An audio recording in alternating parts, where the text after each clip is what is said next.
राजस्थान पत्रिका संपादकीय से हैं 80 शब्द प्रति मिनट। भूकंप की पूर्व सूचना पर करना होगा काम।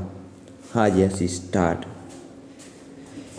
इसे कहते हैं ताश के पत्तों की तरह सब कुछ ढह जाना विराम। चंद सेकंड के झटके तुर्की और सीरिया के हजारों परिवार को कभी नहीं भूलने वाला दर्द दे गए विराम।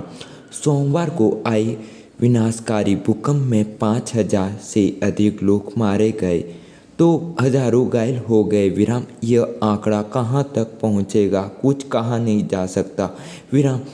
यह सही है कि भूकंप जैसी आपदा को टाला नहीं जा सकता, लेकिन यह उतना ही सच है कि इन प्राकृतिक आपदाओं के पीछे इंसान भी एक बड़ा कारण बन रहा है विराम।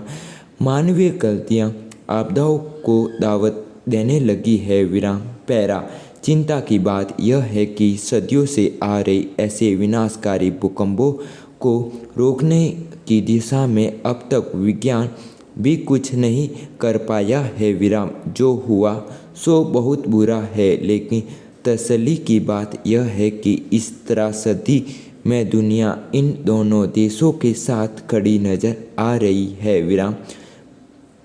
भारत समेत दुनिया भर में से राहत सामग्री भेजी जा रही है विराम। संकट में के इस दौर में भूकंप पीड़ितों की हर संभव मदद करना समय की मांग भी मानी जा सकती है विराम। गृह युद्ध से जूझते सीरिया और आर्थिक संकट के दौर से गुजर रहे तुर्की के लिए यह समय किसी अग्नि परीक्षा से कम नहीं है विराम।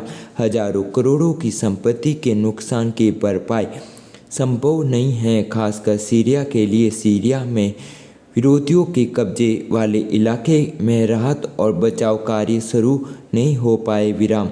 अराजकता के कारण इस इलाके में घायलों की संख्या का भी सही अंदाजा नहीं लगाया पाया है विराम।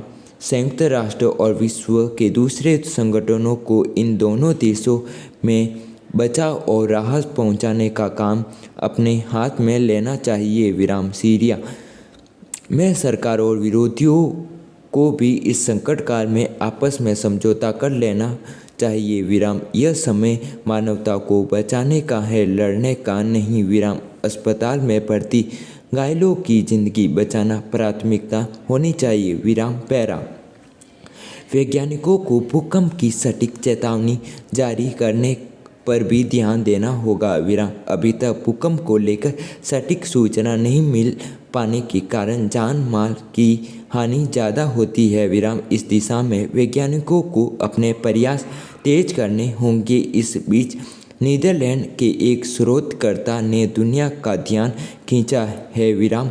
दावा है कि उसने 3 फरवरी को ही तुर्की और सीरिया में भूकंप की चेतावनी जारी कर दी थी। शोधकर्ता की चेतावनी के वैज्ञानिक आधारों का विश्लेषण करके इससे जुड़ा सच सबके सामने रखना चाहिए, जिससे आगे भूकंपों से होने वाली नुकसान से बचा जा सके।